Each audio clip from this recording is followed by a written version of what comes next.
Добре, днес тогава ще разглеждаме глобалните обекти, като цяло дефинирането на променливи, дефинирането на closure, защо е добре да използваме closure в фронтенд програмирането. Като начало ще почнем просто през конзолата на Chrome. Ще демонстрирам някои неща.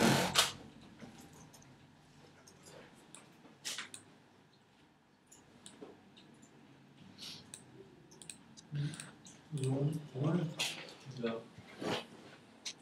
На конзолата има ли? Да. С Alt и плюс или Ctrl плюс нещо такова. Или команди плюс. Да, или команди плюс. Или по-скоро не. Чай се. Команд плюс. Добре. Ще аз познах, пак няма. Фак е. Добре, става.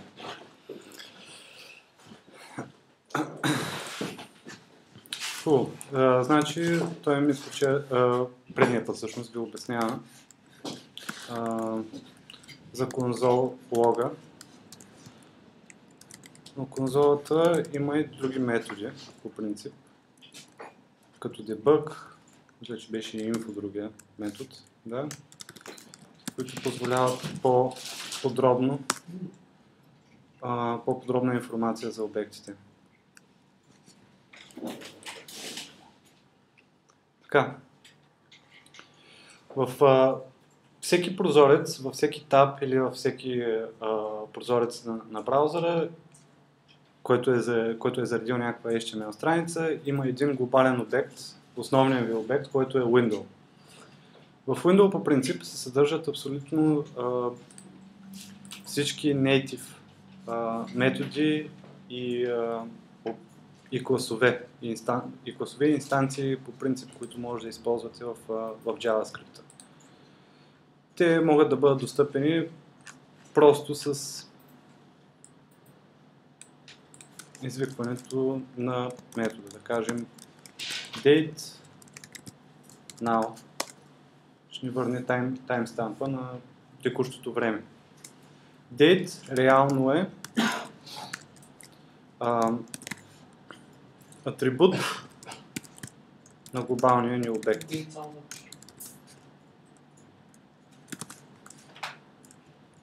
Който has no method now. Да, защото не извикам статичния метод. Което е абсолютно същото. Тоест, когато извикаме някакъв клас или някаква функция, която не е дефинирана в нашия контекст, JavaScript обхожда контекста, в който работите, и ако не е намерен в този контекст, проверява в глобалния контекст, т.е. в window обекта, и ако там вече не е намерен, ще ви изкара exception. Нещо, което не съществува. Или undefined, или в случая, ако искаме просто да го достъпим,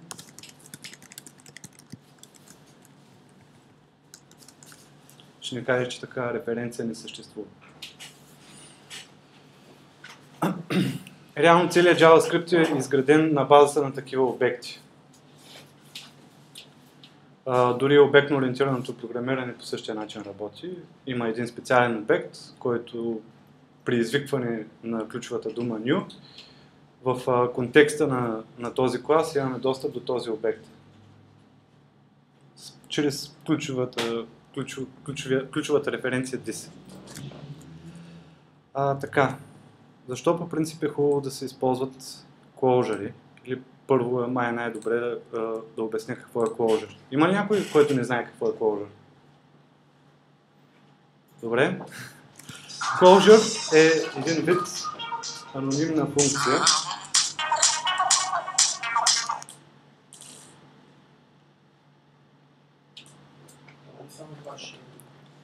Моля? Closure е анонимна функция. Това е closure, т.е. функция, която няма име. Тя може да бъде присвоена на дадена променлива.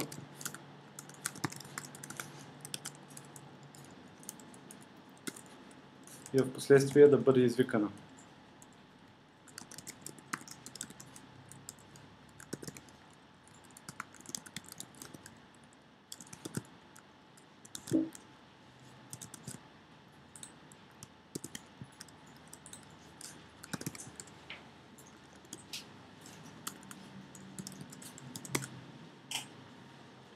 Ето ще ни изкара в този случай някакво алъртче.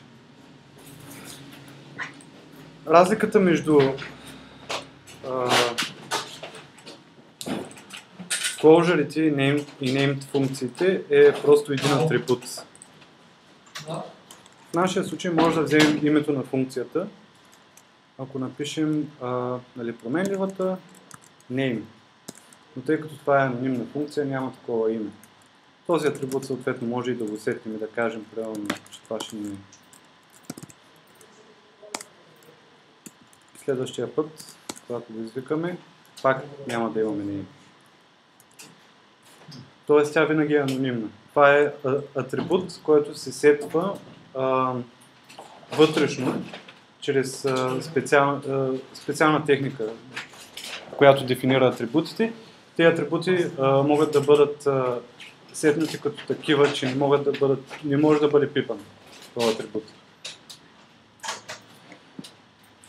Сега можем примерно да дефинираме още една функция, като я наречем по някакъв начин, примерно fn2.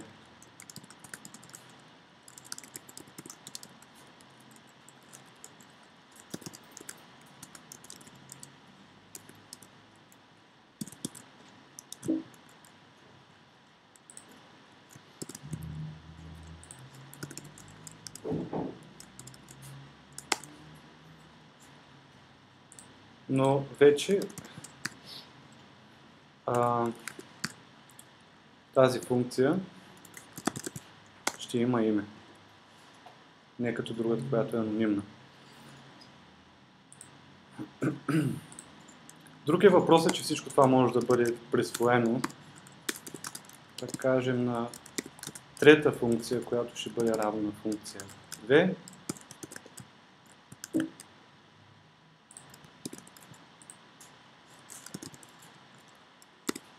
Ако извикаме fn3, ще се изпълни функция 2 и ако изискваме името на функция 3, всъщност ще ни излезе името на функция 2. Тоест, може да се раздават референции на функциите навсякъде, където си пожелаеш, дали ще са name функции или не. Аз по-често използвам просто анонимни функции. Добре, тук дефинирахме няколко променливи.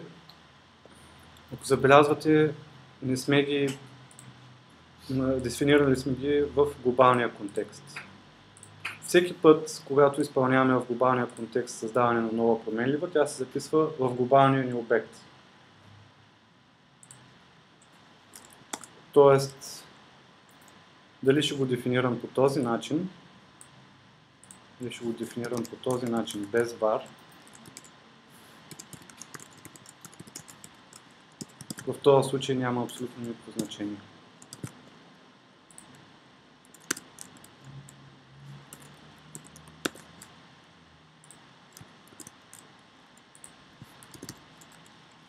Ето отново я има дефинирана.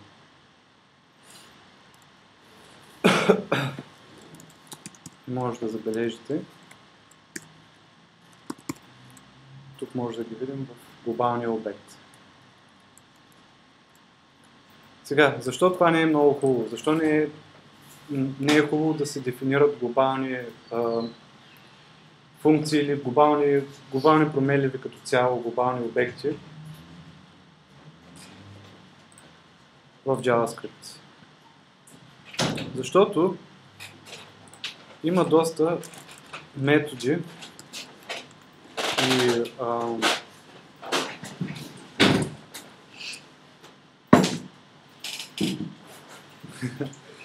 има доста методи и атрибути, които по случайност може да презапишем, без да искаме, или дори в един браузър да работи както трябва, в другия браузър може примерно да се обърка нещо. В смисъл, всеки браузър се предоставя различни типове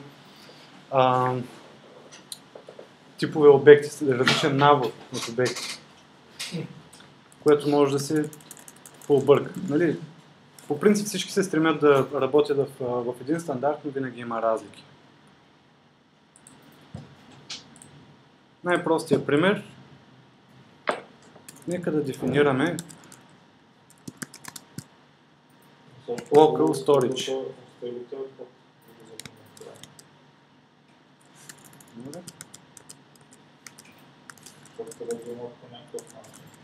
Защото не го подрежда много и затова. Сега искаме да дефинираме метод, който да ни позволява да достъпваме някакъв local storage.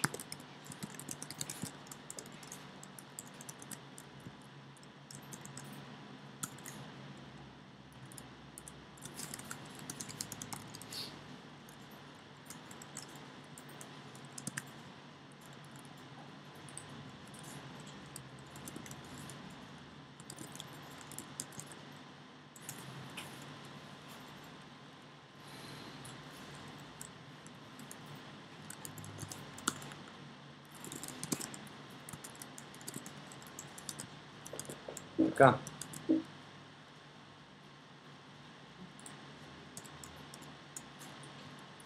Да го изпълним. Ще ви покажа. И че тук по принцип имаме local storage, чрез който можем да дефинираме нещо.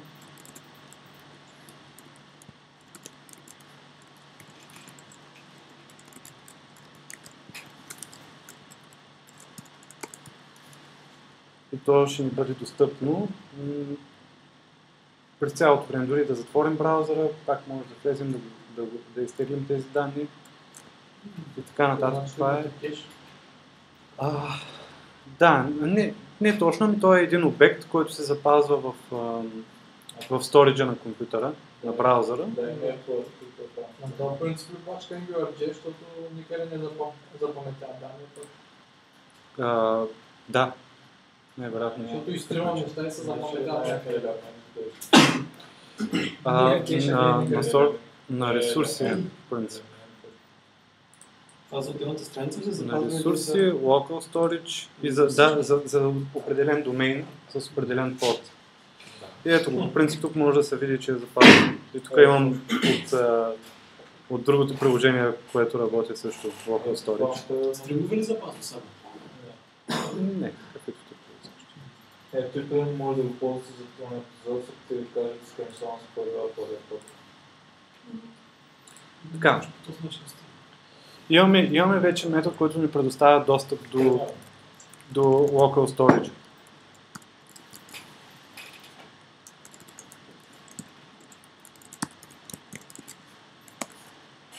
Ако може да го извлечем. И така, ние почваме да си дефинираме някаква наша методика за local storage. Дефинираме някаква променлива. И сега, ако изпълним local storage, ще кажа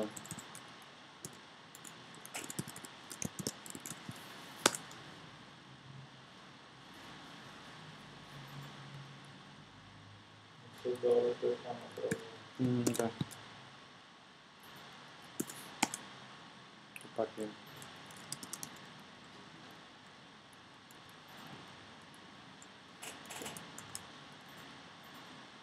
Явно не се оварайтна обаче.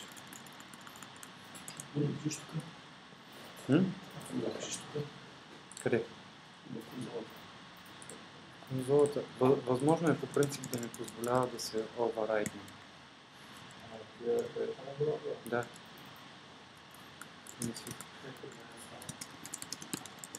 Оварайтваш ли?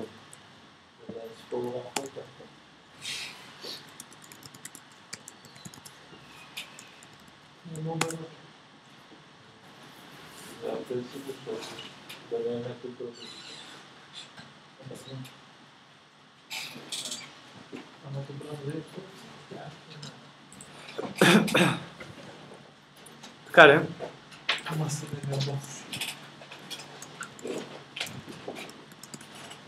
При всички случаи или ще се овъррайтне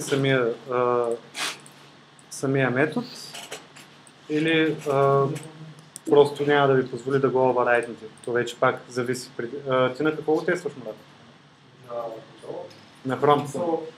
Аз първо си направих и нещо, където написах смисъл сетвам си там local storage и после вече браузър от конзолата с local storage преглежда. Мгм. Да, но override ли го, както аз направих? Или? Смисъл как да го override. Ами, както е тук. В този случай. Да не видиш някакъв тон. Както и да е, не позволява, явно не позволява просто да бъде пренаписан в този случай. И когато го дефинирате по този начин, вие просто няма да имате достъп до обекта, който сте описали вие.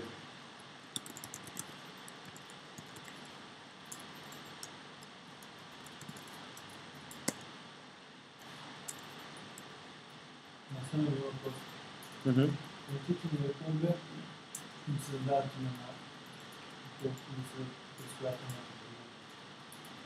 Като се зададе имена, които се зареждат първо преди всички останали, което може да се използваш независимо къде Не, няма, това няма значение по принцип. Може, ето сега ще покажа, ако искаш. Сега можеш да използваш някои от функциите преди има функция първата, която да използваш преди да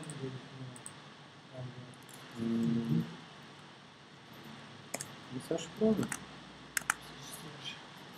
По принцип това не е много хубава практика да дефинираш функции и методи преди да са дефинирани. Ако се разделение и различни правила.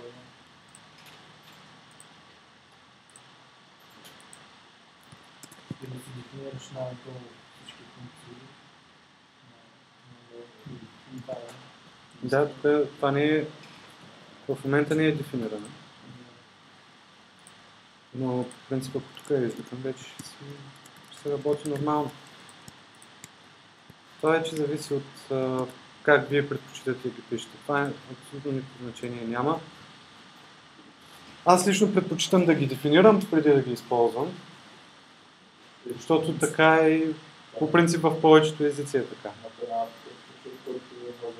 Не, наистина той мисля, че е прав. Може примерно аз да извикам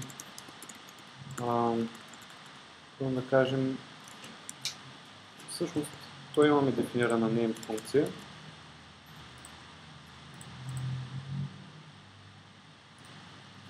Ще мога да я извикам тук, преди още да сме дефинирали. Стана? Окей, а бихме имали подобен момент, в който може да стигнем до подобна ситуация, тъй като човек се ползва на дефолтен трейднер, например. И в общи линии всичко ти е дефинирано, нали, когато се вържи страниците. Значи цялата работа е, че... Добре, ето така да го направим. Тук ще създадем някакъв евент.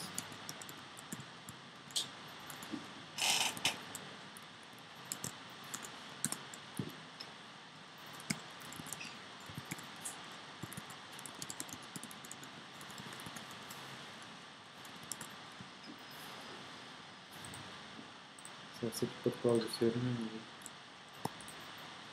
и това е.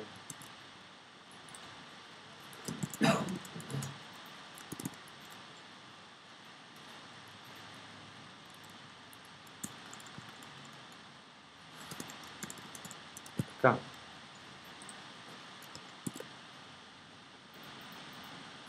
Тук ще спомня ли си?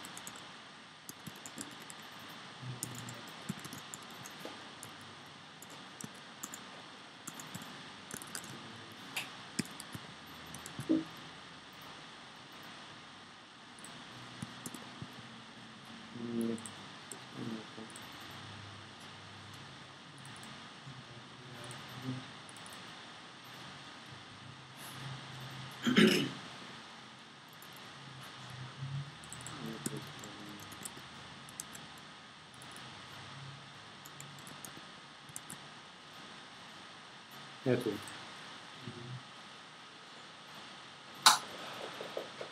Както виждате, функциите са дефинирани след като е дефиниран евента.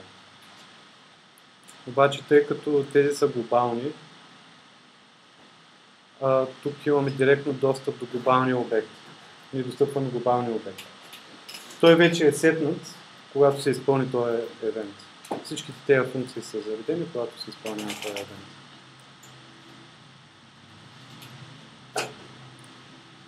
Като цяло това е. Так може да използваме това документа или да различни програми, защото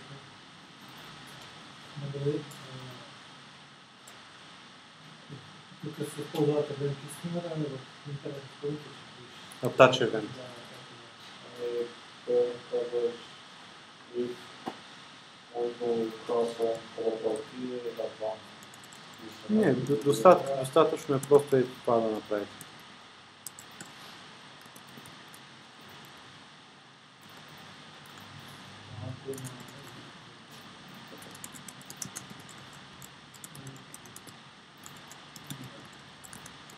Това на JQuery, който е за регионалността, същата работа ли върши? Абсолютно същата.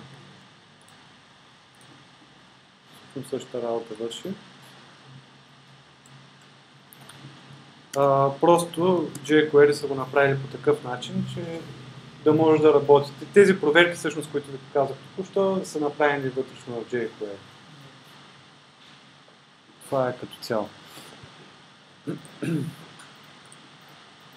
Така. Добре, обясних горе-долу защо не е хубаво да се дефинират глобални променливи.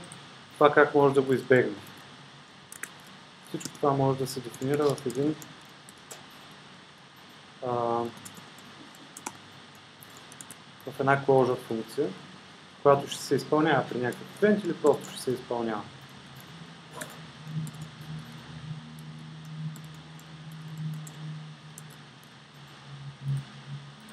Сега тук ще дефинираме пак local storage.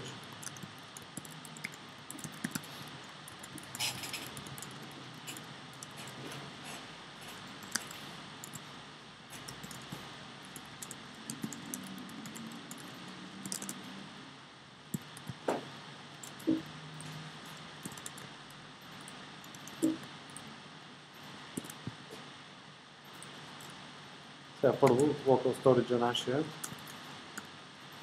Ще си е както трябва.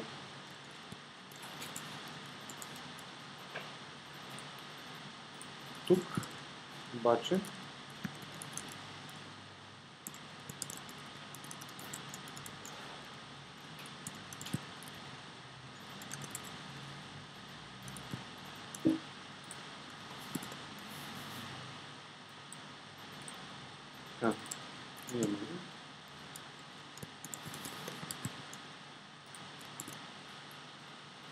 той изпълнява съвсем друго нещо. Разбира се, може да достъпим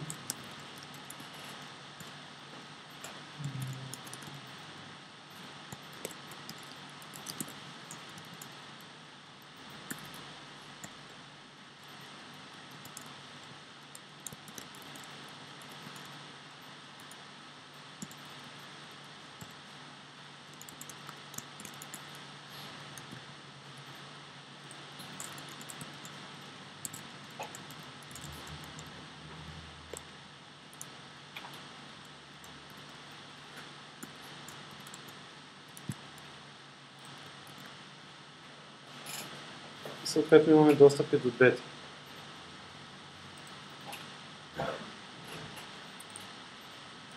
Реално, ние създаваме нов контекст, нов скоп от променливи, с които да работим.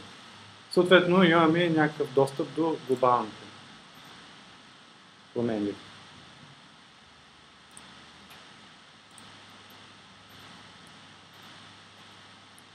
Така. Другото интересно е, че може да ги влагаме тези. Може тези функции да бъдат влагани една в друга. Closure-ите и функциите могат да бъдат влагани и те могат да използват root елемента.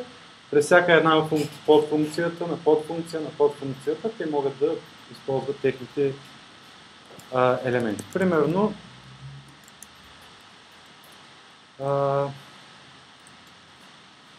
Добре, нека да дефинираме някаква променлива. Ехо.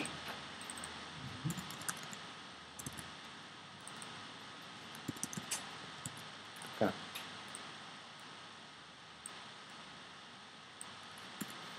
Тук ние ще кажем, че искаме да дадем ехо на тест, което ще се покаже.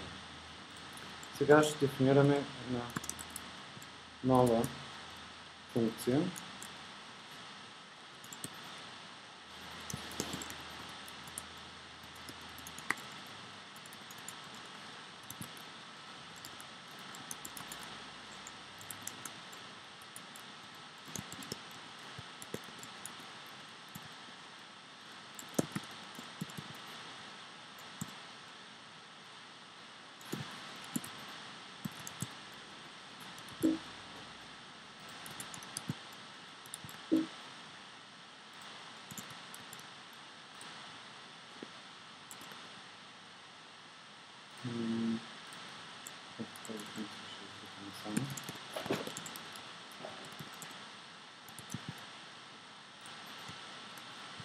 Съответно пак може да използваме същата функция и същата променлива, която е тук дефинирана.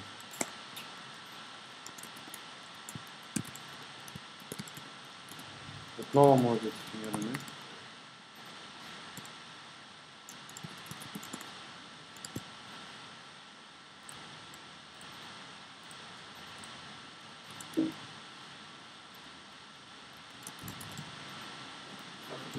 Или с 4 са образаятни функции. Това ще е като нова функция, тъй като имаме вече друг скоп, да.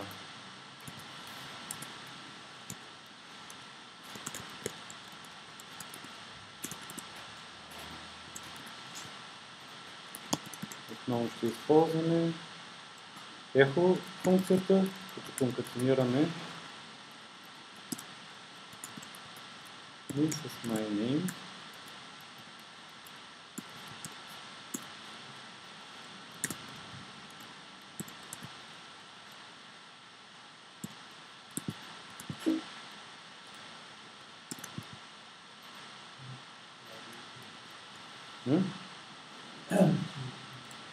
Да.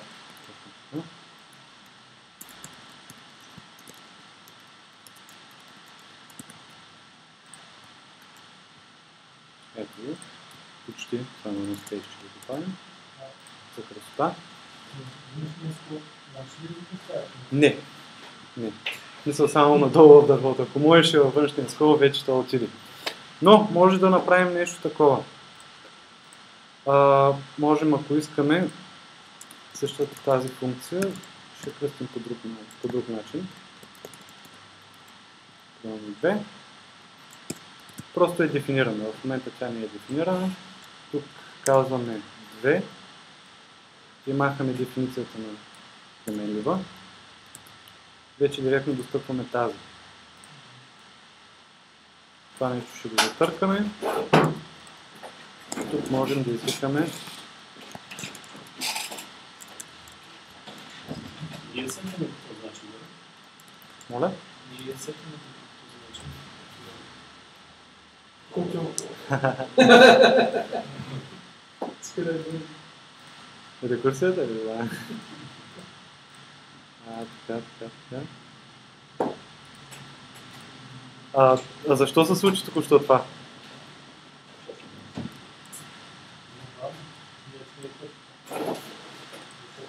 Следното да ни кажеш по-бързо. Чакай, че аз още не съм разправил. Така.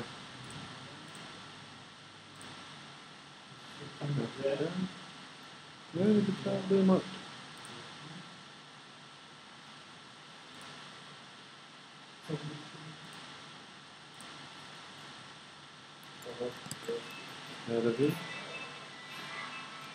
Явно в процеса, докато съм писал функцията, просто е станала рекурсия.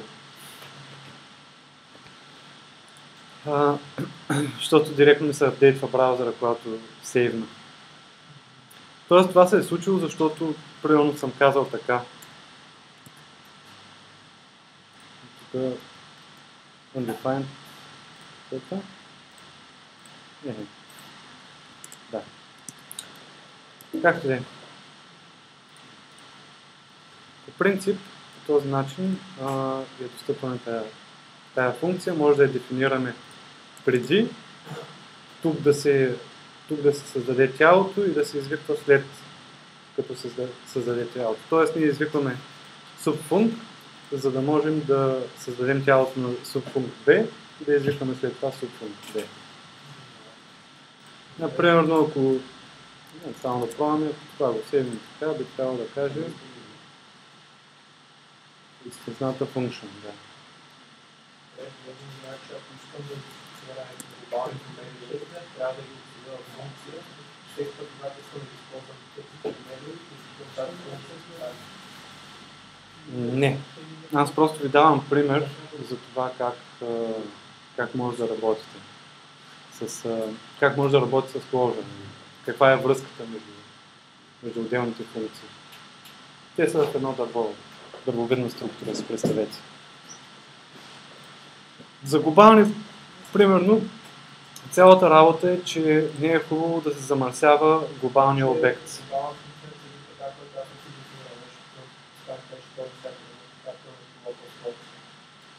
Като глобал, значи аз... Да, сега ще обясня. Затова по принцип целият код обикновено се капсулира в такъв Clojure, както ви казах. Тоест аз създавам една анонимна функция и веднага след създаването я извиквам. Нали, аз точно това правя. Целта тук е да не се замърсява глобалния обект, window обекта. Тук вече може да си дефинираме каквито искате променливи.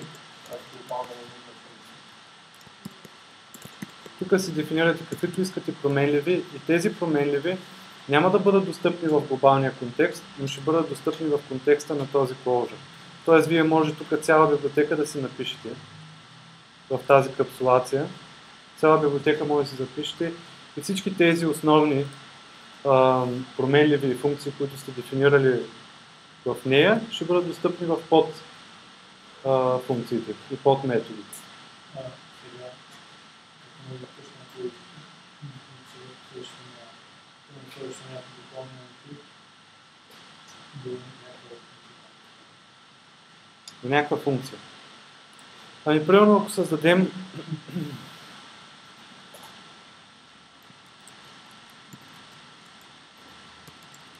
някакъв бутон,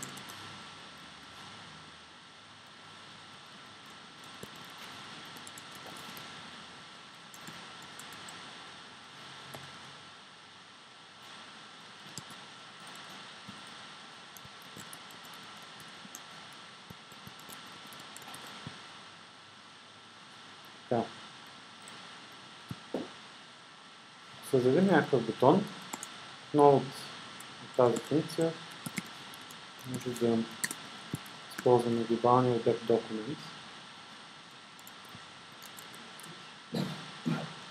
Get element by ID и ID-то ни беше, бутон ли беше, да.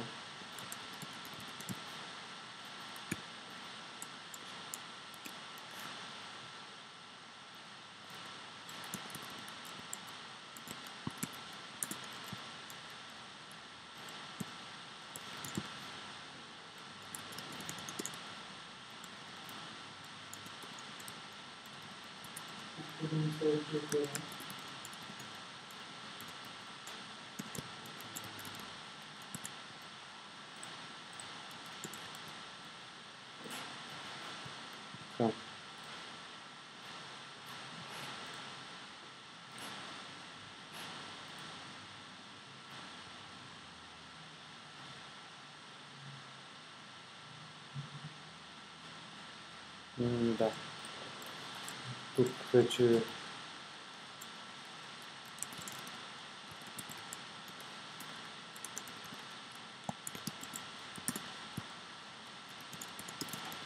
трябва да използваме float event или ready event в документа. Аз лично предпочитам да използвам float event.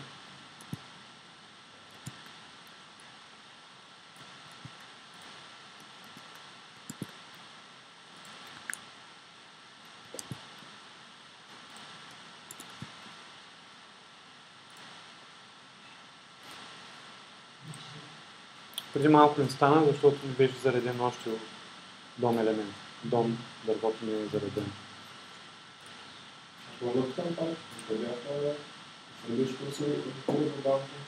Защо се замърсява глобалния обект? Това е за глобален обект, който показахме ли по-рано. Или ще оверрайтнете нещо, което не трябва, или просто няма да ви позволи да го оверрайтнете и няма да имате достъп до своите обекти, своите класове. Всъщност они може сега да бъдат евент промени, ако има Node.js файлове, може да се задвижат. Ами да, реално не може. Всъщност, когато има голям филм, има много JavaScript код, не е хубаво сега да файловете колкото е. Значи сега ще ви кажа нещо друго. По принцип е много лошо да се замърсява глобалния обект. Затова хората са измислили namespacing, както е примерно това. Това е jQuery. Нали? Всичко това се случва примерно с една глобална променя. Не примерно с да дефинирате 20 функции, всички да сте в глобалния обект. Вие имате една глобална променлива, примерно, нека да го направим така. Направо ще започна нов скрипт, така че това стана ужасен.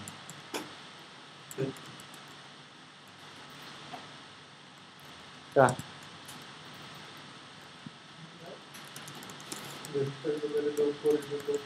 Дефинираме си капсулацията.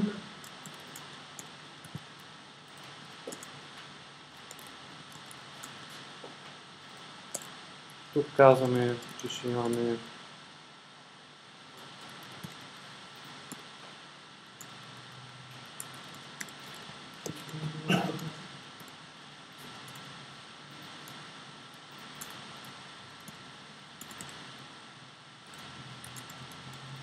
който ще ни е празен обект като начало. След това дефинираме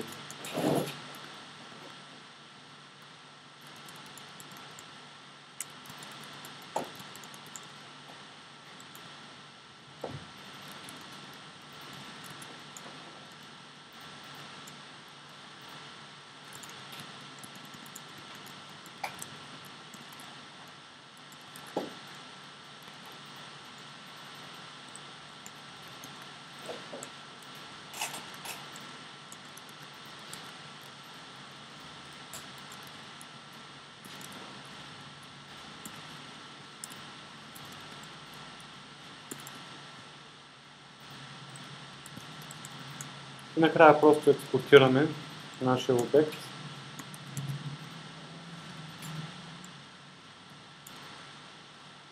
В глобалния ни скоп.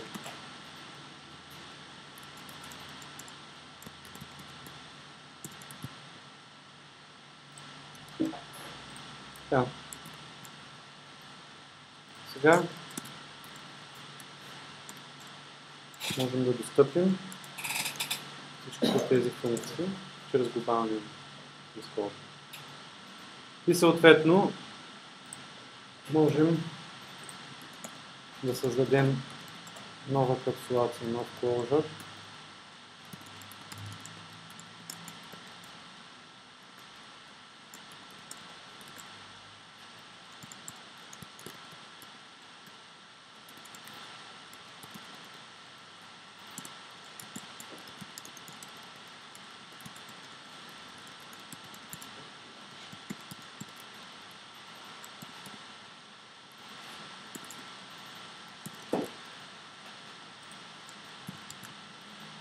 Чрез който ще имаме достъп по навик, терминали отваряне.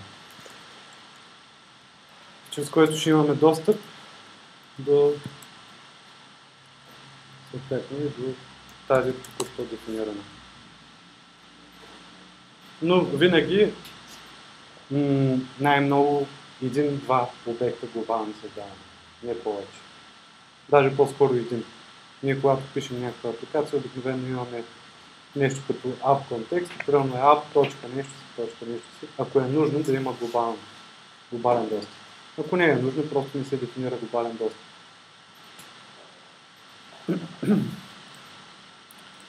Дори не знам дали сте обръщали внимание, но само сега ще ви отворя нещо да ви кажа, че всички библиотеки, дори jQuery, са дефинирани в такива closure капсулации. Не знам дали се вижда горе-долу добре. Ето тук може да се види, че... Ще го увелича още малко. Тук се вижда как по принцип се експортира глобален обект на jQuery. Тоест всичко, което се случва вътре, се случва в тази капсулирана част. И освен това е хубаво, защото когато пишете някаква библиотека или някакво приложение, няма да има достъп до методи или класове, които вие използвате само единствено вътрешно и са създадени за вътрешно използване. По този начин ще се дефинирате вътре в тази капсулация, в този положение ще се дефинирате някакъв клас, ще го използвате вътре, ще си имате достъп до референциите към него, но отвънка няма да може да бъде достъпен.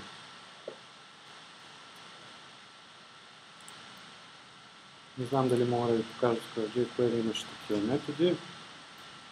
Не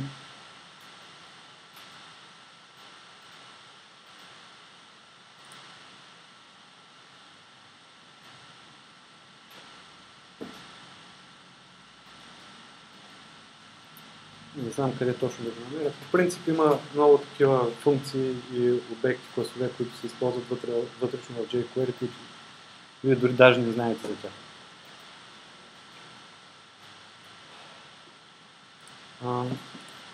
Така, до тук някакви въпроси?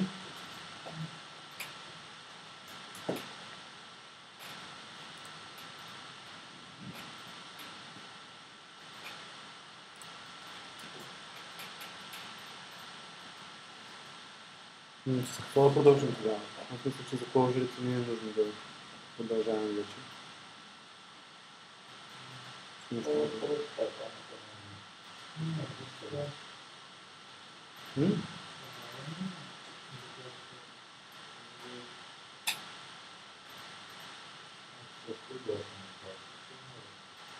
Или поне само да го започнем, пък да го довършим в целото.